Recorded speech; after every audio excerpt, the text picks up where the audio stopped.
Imagine niyo na lang yung presidente ng ibang bansa, inaresto ni Trump, hinuli sa sarili niyang lungga. Ang isa sa binigay na dahilan ng Americans para sinasabi nila kung bakit sila nangialam ay dahil sa droga. Ang tanong ngayon ay sa tingin niyo ba dahil sa pagiging di umano, according to his sister na si Amy Marcos, ay bangag ang ating presidente? Sa tingin niyo ba ay hindi na makikialam ang presidente ng Amerika? Posible ba na sa bandang tagal-tagal ay arestuhin po ni Trump si BBM? Posible kayang arestuhin din ni Trump si Marcos? Nako, yan ang ating pag-uusapan ngayong araw na ito. Kasi alam mo, itong bigyan ko lang kayo ng background, yung Venezuelan president, inaresto ho ng Amerika. Sa madaling salita, nasa ibang bansa, imagine niyo na lang yung presidente ng ibang bansa, inaresto ni Trump, hinuli sa sarili niyang lungga. Saka nakakita ng gayon, Panoorin niyo itong video na ito kung posible ba na sa bandang tagal-tagal ay arestuhin po ni Trump si BBM. Kasi alamin muna natin, ano bang dahilan kung bakit inaresto ni BBM, ni Trump si Venezuela president, Tingnan natin. Alam mo kasi itong pag-aresto na ito talagang nagkaroon ng matinding trigger sa buong mundo. Bakit? Kasi syempre isa kang sovereign state with its own laws, with its own military, with its own police, and yet naaresto ka mismo sa loob ng kanila pong bansa. Ito ho kasing presidente nila na si Nicolas Maduro. Ito po ay presidente na since 2013. Imagine mo, 2013, 2026 inaresto siya. Ibig sabihin 13 years siyang namamayagpag. Could you just imagine the power that this person has, diba? During the time na he was arrested. Ito nga lang Pangulo natin Ewan ko kung Pangulo. Yung Pangulo natin sobrang inabuso na ang kapangyarihan. As in, kinontrol ang legislative branch, maging siguro ilang judicial part, 'di ba? Kasi tandaan ninyo, kahit pa tayo ay three branches of the government, merong impluwensya ang head of state o yung executive, which is the president. Marami nagsasabi na talagang inaabuso at ginagamit na ng presidente ang kanyang kapangyarihan at pagmanipula sa mga ibang branches ng ating gobyerno to the point na sobrang kapangyarihan niya, kontrolado niya lahat. Although I'm still hoping that yung ating judicial ay hindi kontrolado ni Marcos, pero may mga nagsasabing ito ay kontrolado daw. Hindi ako naniniwala. Pero may mga nagsasabing kontrolado na rin ni Marcos dahil sa tindi nga naman ng pera, alam naman natin ang tinding insertion ng nangyari ng mga nakaraang di ba? So ibig sabihin talagang malupit yung kanilang kakayanan na mamahagi ng pera. At dahil doon naiimpluwensya nila ang legislative branch, di ba? Yung pansinin ninyo, di ba? Meron ngang 2 million na Christmas bonus, saan ka pa? Kung ikaw ang congressman, papalag ka ba sa presidenteng nagbigay sa iyo at naglagay sa iyo ng allotment na 2 million tuwing Christmas, tuwing Undas, at kung ano-ano pang holiday. Every holiday, anak ng tutsang kalabaw, every holiday meron silang pa 2 million aside from the monthly.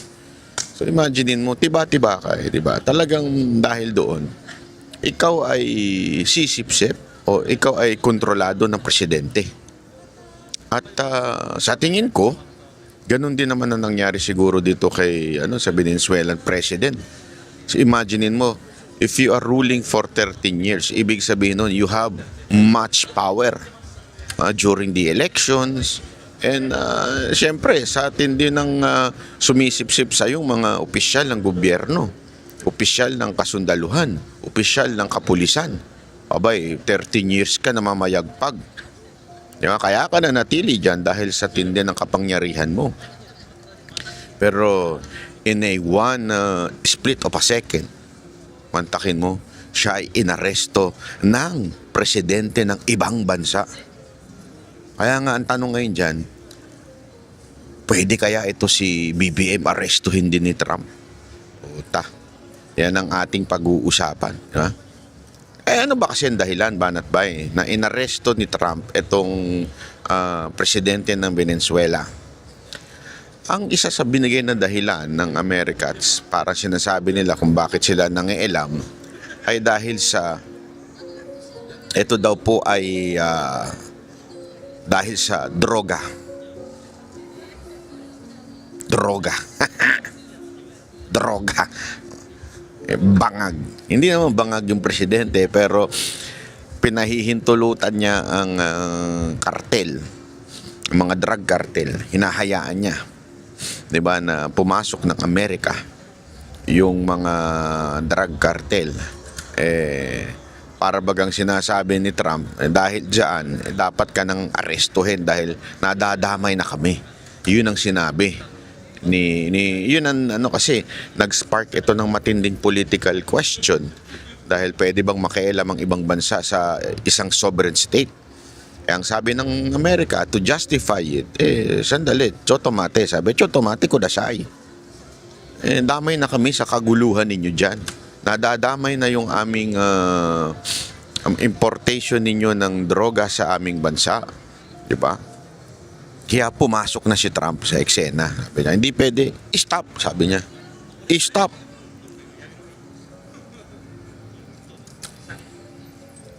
Malayo man ang Pilipinas para tayo ang mag-import ng droga sa Amerika. Ang tanong ngayon ay, sa tingin nyo ba ay dahil sa pagiging di umano, according to his sister na si Amy Marcos, ay bangag ang ating presidente. Bangag ang ating presidente, sabi ng kanyang kapatid. Sa tingin nyo ba ay hindi na makikialam ang presidente ng Amerika? Marami kasi nagsasabi, malamang hindi kasi nakikinabang ang Amerika. Sip-sip si Marcos sa Amerika. As in, mihigop ng utot ang ating presidente sa presidente ng Amerika. Kaya kita ninyo, kahit anong command, kahit anong sabihin, uto-utong sumusunod sa Amerika. Naging tuta na ng Amerika itong si Marcos. Kaya imposible na arestuhin ni Trump dahil nakikinabang daw si Trump sa pamamahala ni BBM. Dahil siyempre alam naman natin, kahit tarantaduhin na ng Marcos government ang ibang bansa, basta wag lang ang Amerika.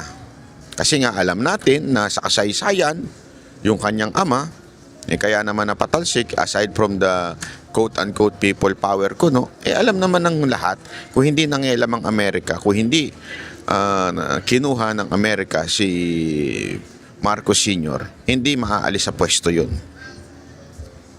Actually, kung maaalala nyo, di ba, dati, bago ako maging anti-IME na rin, naimbitahan pa tayo noon sa nag-perform sa Ilocos.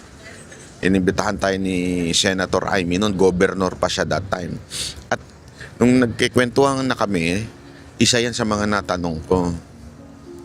What really happened during the quote-unquote Paway incident? Tama pala yung kwento ng iba. Sinabi niya mismo ito sa akin, ang talagang alam namin, Paway kami dadalhin, hindi sa Hawaii. Pero ang alam din nila, Amerika ang nagdala sa kanila. Kaya idiniretso sila sa Hawaii. So, ibig sabihin, there is an intervention of the American government at that time para matanggal sa pagka-presidente itong si Marcos Sr. Kaya ngayon, alam na alam ni BBM kung kanino sisipsip. At si BBM ay sumipsip ng todo dito kay Trump. at saka sa administrasyon ng Amerika. Kasi nga, alam naman na pagka siya po ay magloko-loko, hindi siya matatanggal kung sip-sip at humihigop ng utot ng presidente ng Amerika itong si BBM. Pero ako I have this somehow faith and believe that si Trump ay kahit papaano ay makadiyos at makatao. I do not know. Tapon nga isang araw meron akong nakausap na mga Amerikano dito. Alam nyo kasi dito sa Japan, dito kuwela dito maganda kahit ibang lahi, kunwari nagiinuman kayo, pwede kayong makipag-usap, makipagkwentuhan na walang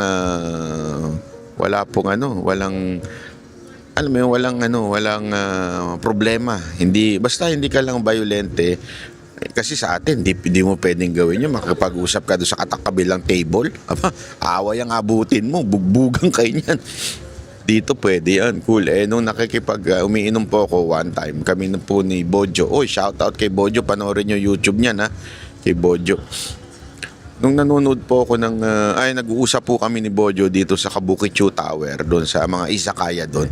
Meron kami nakatabing mga foreigner, mga Amerikano. Sobrang tabi na siya. Tumabi sa amin malapit. Ewan ko kung kursunada ako. Mga to, kursunada si Bojo. Pero hindi naman mga bayot. Nung kikwentuhan, alam mo, syempre, na-intriga ako sa kwentuhan nila. Hanggang yung isa pala military. At galit na galit siya sa China. Alam mo naman tayo, nakibat-in na rin tayo sa kwentuhan ng politika. So, sabi ko sa kanya, tinanong ko sa kanila, how do you see Trump as a president? Do you think the assassination or the attempted assassination of Trump is true?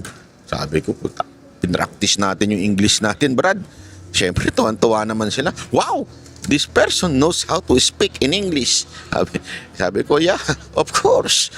I am from the Philippines. Oh, you're president. Ganun ang tingin. You're president. Kumano, no? Sabi ko, pambihirang buhay ireo. Mukhang may nababalitaan sila. Kaya tinanong ko, pinasok ko yung, yung sabi ko,